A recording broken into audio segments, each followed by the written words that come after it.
Hello everyone. तो कैसे हैं आप लोग। कल हम सब ने देखा था कि भाई हमारा जो कॉन्स्टिट्यूशन है, इंडियन कॉन्स्टिट्यूशन, उसके कॉन्सेप्ट हमने अदर कंट्रीज से बोरो किए हैं, लेकिन इसके अंदर का जो कंटेंट है वो हमारा अपना है, वो हमारा खुद का है। ओके, तो अब एक चीज़ निकल कर ये आती है कि भाई हमारा जो फंडामेंटल राइट्स हैं उनकी जो कॉन्स्टिट्यूशनल प्लानिंग थी वो हमारे यूएसए मॉडल पर बेस्ड है। अब बहुत सारे लोगों को यही कन्फ्यूजन है कि क्या वास्तव में सिर्फ यूएसए मॉडल पर ही बेस्ड है, क्या कोई और मॉडल नहीं है। तो इसका आंसर है नहीं। हमारे इंडिया के अंदर जो हमारे फंडामेंटल राइट्स की कॉन्स्टिट्यूशनल प्लानिंग है उसको एक यूके मॉडल और एक यूएसए मॉडल, इन दोनों का मिक्स मॉडल के बेस पर है। ओके, अब इसको अगर मुझे प्रूव करना है तो मुझे कुछ एग्जांपल भी देने पड़ेंगे, बट उससे पहले एक बार हम हमारे इंडियन कॉन्स्टिट्यूशन की डिफरेंशिएट देख लेते हैं, एक बार तुलना कर लेते हैं, एक तो यूके के कॉन्स्टिट्यूशन से और एक यूएसए के कॉन्स्टिट्यूशन से। तो मैंने यहाँ पर एक चार्ट दिखाया है। ओके, यहाँ डिफरेंशिएट है। तो फर्स्ट देखते हैं कि जो यूके के कॉन्स्टिट्यूशन है उसमें हेड ऑफ द स्टेट जो होंगे वो मोनार्की है। ठीक है, मतलब वहाँ पर राजशाही चलती है। ओके, तो वहाँ पर मोनार्की है, तो वहाँ पर राजशाही है। मतलब क्या है इसका, मतलब ये है कि भाई हेड ऑफ स्टेट और एक हेड ऑफ गवर्नमेंट दो अलग अलग चीज़ें हैं। हेड ऑफ स्टेट होता है जो फर्स्ट नागरिक जो होता है, मतलब जिसके पास सुप्रीम पावर होती है। ओके, और हेड ऑफ गवर्नमेंट जो इलेक्टेड होके लाइक पीएम हो गए। ठीक है, पीएम के अंदर जो उन्हें एडवाइस देते हैं काउंसिल मिनिस्टर्स, वो सारे हो गए। ओके, अब यहाँ पर तो राजशाही चलती है, मतलब रानी का शासन है, तो वो टॉप पर है। ओके, वहाँ पर मोनार्की है। बट अगर हम इंडियन कॉन्स्टिट्यूशन की बात करें तो यहाँ पर हेड ऑफ द स्टेट जो है वो इलेक्टेड होंगे। अब इसी को लेकर ही हम बोलते हैं कि ये रिपब्लिक है, हम गणतंत्र हैं। हालांकि डेमोक्रेसी यूके में भी है, डेमोक्रेटिक हमारे इंडिया में भी है, बट क्या यूके हमारे बराबर डेमोक्रेटिक है? तो नहीं, वहाँ पर रिपब्लिक नहीं है, वो रिपब्लिक नहीं है, हम रिपब्लिक हैं। ओके, क्योंकि हमारे यहाँ पर हेड ऑफ स्टेट इलेक्टेड होकर आते हैं, वहाँ पर रानी का बेटा, राजा का बेटा वही हेड ऑफ द स्टेट रहेगा। ठीक है, और हेड ऑफ गवर्नमेंट जो होगी वो पीएम होंगे। ओके, अब हेड ऑफ स्टेट हमारे यहाँ प्रेसिडेंट हो गए। तो क्या वास्तव में जो सारी पावर है वो प्रेसिडेंट के पास है? तो नहीं, प्रेसिडेंट के पास टेम्पररी पावर है, रियल पावर पीएम के पास है। ओके, यूएसए में देखें तो यूएसए में इलेक्टेड होंगे हेड ऑफ द स्टेट और हेड ऑफ गवर्नमेंट वही पीएम वो प्रेसिडेंट होंगे। ओके, अब यूएसए के अंदर हेड ऑफ स्टेट और हेड ऑफ गवर्नमेंट दोनों एक ही बंदा है, वो भी प्रेसिडेंट, पावर उसी के पास रहेगी। अब इस चीज़ को बोलते हैं हम प्रेसिडेंशियल फॉर्म ऑफ गवर्नमेंट, जिसमें हेड ऑफ स्टेट और हेड ऑफ गवर्नमेंट दोनों एक ही बंदा होता है। ओके, जबकि इंडिया के अंदर पार्लियामेंट्री फॉर्म ऑफ गवर्नमेंट है, जहाँ पर हेड ऑफ स्टेट अलग होंगे, हेड ऑफ गवर्नमेंट अलग होंगे। ओके, सेकेंड कि जो यूके का कॉन्स्टिट्यूशन है, यूके के कॉन्स्टिट्यूशन में पार्लियामेंट की सुप्रीमेसी ज़्यादा है, मतलब वहाँ पर पार्लियामेंट को पावर ज़्यादा दी गई है, जुडिशरी को पावर कम है। बट यूएसए में जुडिशरी सुप्रीम है, जुडिशरी को पावर ज़्यादा है। क्या इंडिया में ऐसा है कि पार्लियामेंट को पावर है या फिर जुडिशरी को पावर है? तो इंडिया में ना तो पार्लियामेंट को और ना ही जुडिशरी, कोई भी यहाँ पर सुप्रीमेसी नहीं है, दोनों एक दूसरे को चेक्स एंड बैलेंस करते हैं। ओके, अब इसके एग्जाम्पल मैं बताऊँ कि हमारा पार्लियामेंट भी सुप्रीम नहीं है और ना ही जुडिशरी सुप्रीम है। आप कभी देखोगे कि अगर एग्जीक्यूटिव, लेजिस्लेचर और जुडिशरी ये तीन कलर होते हैं।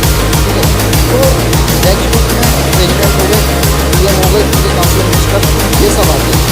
ओके, और लेजिस्लेचर में लोकसभा के मेंबर हो गए, राज्यसभा के मेंबर हो गए, ये सब आते हैं, तो कानून वगैरह बनाते हैं। और वो देखिए कि अगर कानून बनाया, ओके, लेजिस्लेचर ने कानून बनाया, विधायिका ने, तो उसकी जो कॉन्स्टिट्यूशनल जांच होगी वो जुडिशरी करती है। अगर वो फंडामेंटल राइट्स के खिलाफ चला जाए तो उसे नल एंड वॉइड कर सकती है जुडिशरी। तो यहाँ पर जुडिशरी हो गई सुप्रीम, क्योंकि वो नल एंड वॉइड कर सकती है लेजिस्लेचर के लॉ को जो उन्होंने बनाया है। ओके, और अब देखो एग्जीक्यूटिव कैसे सुप्रीम है, एग्जीक्यूटिव बॉडी। अब देखो जुडिशरी के अंदर सीजीआई है या फिर और अदर न्यायाधीश हो गए, ठीक है, जज हो गए, उनका अपॉइंटमेंट अपॉइंट कौन करता है? उन्हें अपॉइंट करते हैं प्रेसिडेंट। प्रेसिडेंट पार्ट किसका है? वो है एग्जीक्यूटिव का पार्ट। तो यहाँ पर एग्जीक्यूटिव चेक्स कर रही है जिसे जुडिशरी को।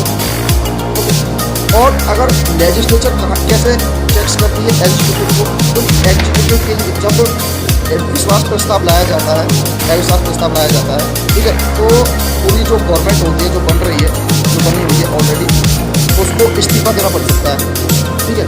तो वहाँ पर अविश्वास प्रस्ताव लेकर आते हैं, वो कौन लेकर आते हैं?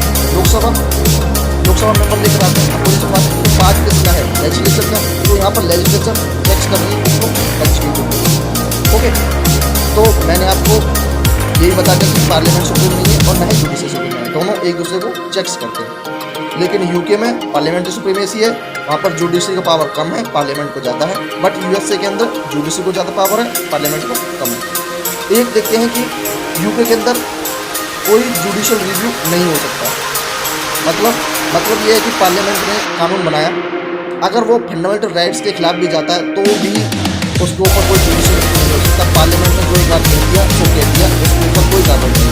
ओके, बट यूएसए में जुडिशल रिव्यू होगा, वहाँ पर फंडामेंटल राइट्स को ज़्यादा मान्यता दी गई है।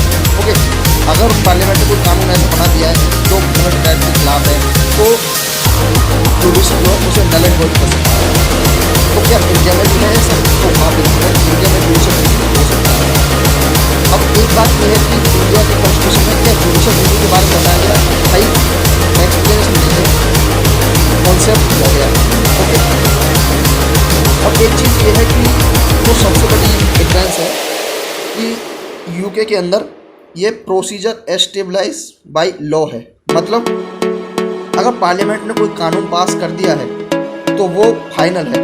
अच्छा, एक चीज़ ये देखते हैं कि भाई यहाँ पर तो यूके के अंदर तो ये बोल रहे हैं कि भाई पार्लियामेंट ने जो कानून पास कर दिया, ठीक है, उस पर कोई जुडिशल रिव्यू नहीं हो सकता, वो फाइनल जो बोल देगी वही होगा। तो ऐसा क्यों सोच रहे हैं वो लोग? क्योंकि जो विधायक हैं, जो सांसद हैं, जो पार्लियामेंट के अंदर आ रहे हैं, उनकी मान्यता ये है कि भाई इन लोगों को, उन लोगों ने जिन्होंने वोट दिया, उन्हें इलेक्ट किया है, उन लोगों ने चुन के भेजा है। बेसिकली अगर जो सांसद जो बात कर रहा है पार्लियामेंट के अंदर, वो रिप्रेजेंट कर रहा है उन लोगों को। इतने सारे लोग हैं जिन्होंने उसे वोट दिया, उसे सांसद बनाया है, भाई उसे मंत्री बनाया है, एमएलए बनाया है उसे, ठीक है। तो उसकी जो आवाज़ है ना, वो उन लोगों की आवाज़ है, ठीक है।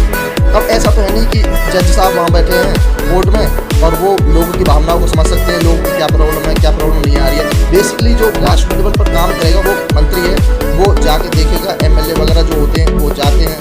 तो मान्यता यही है, इस वजह से उन्होंने जो बोल दिया तो बोल दिया, फाइनल है। ओके, उस पर कोई जुडिशल रिव्यू नहीं हो सकता। तो ये हो गया procedure established by law. But USA के अंदर क्या है? यूएसए के अंदर ड्यू प्रोसेस ऑफ लॉ। मतलब पार्लियामेंट ने अगर कोई कानून बनाया है, ठीक है, अगर वो फंडामेंटल राइट्स को ब्रीच करता है लोगों के, तो उसे नल एंड वॉइड कर सकती है जुडिशरी। ओके, यहाँ पर जुडिशरी सुप्रीम है। और इंडिया के अंदर देखा जाए तो इंडिया के अंदर प्रोसीजर एस्टेब्लाइज बाय लॉ और ड्यू प्रोसेस ऑफ लॉ दोनों है। इसका मैं एग्जांपल आपको दूंगा, बट पहले देखते हैं कि ड्यू प्रोसेस ऑफ लॉ वो वास्तव में किस लिए लाए जाते हैं। ये एक तो फंडामेंटल राइट्स को बनाए रखने के लिए, और एक ये एग्जांपल है इंडिपेंडेंट जुडिशरी का, कि जुडिशरी किसी के ऊपर डिपेंडेंट नहीं है, वो अपना निर्णय खुद लेती है। ओके, बट और यही एक चीज़ है अपहोल्ड फेडरलिज्म को, ये संघवाद को बढ़ावा देती है। ओके, अब बात यह है कि क्या ड्यू प्रोसेस ऑफ लॉ जो है वो कानून में चेंज कर सकता है? तो नहीं, ड्यू प्रोसेस ऑफ लॉ कानून में चेंज करना नहीं है इसका मतलब ये है कि ये विधायिका का काम है। ओके, और ना ही ये जो मंत्रियों ने, जो मतलब उसमें पार्लियामेंट के अंदर जो लोग बैठे हैं, ठीक है, उन्होंने जो कानून बना दिया है, क्या उनके अंदर दिमाग नहीं है? क्या उनकी बुद्धिमत्ता का टेस्ट है? तो नहीं, ये विजडम टेस्ट नहीं है, ये ओनली कॉन्स्टिट्यूशनलिटी टेस्ट है, ठीक है। उसकी जो कानून की संवैधानिकता को टेस्ट करना है। अंडरस्टैंड? अब देखते हैं कि हमारे इंडिया के अंदर ये यूके और यूएसए का मिक्स मॉडल कैसे है। तो इसका एग्जांपल आपको जो प्रोसीजर एस्टेब्लाइज बाय लॉ और ड्यू प्रोसेस ऑफ लॉ, इसके एग्जांपल भी आपको उसी वक्त समझ में आ जाएंगे।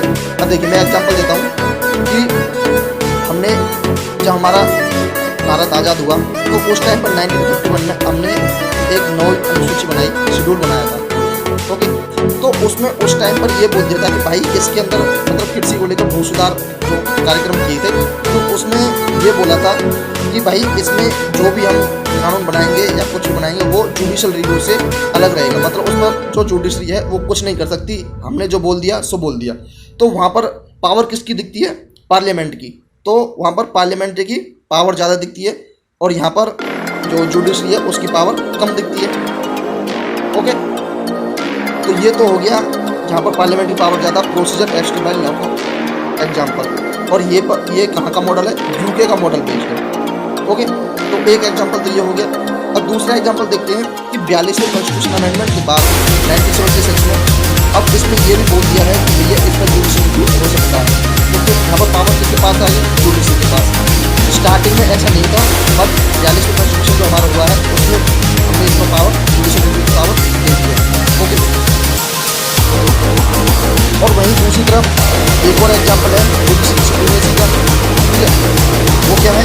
आर्टिकल 13 हमारे कॉन्स्टिट्यूशन में दिया हुआ है कि अगर कोई लॉ बनाते हैं कार्यपालिका या फिर हमारे एग्जीक्यूटिव है या लेजिस्लेचर है, जो भी लॉ बनाते हैं, अगर वो हमारे फंडामेंटल राइट्स के अप्रोच हो जाते हैं, ठीक है, उन्हें ब्रीच करते हैं, तो सुप्रीम कोर्ट जो है उन्हें नल एंड वॉइड घोषित कर सकता है।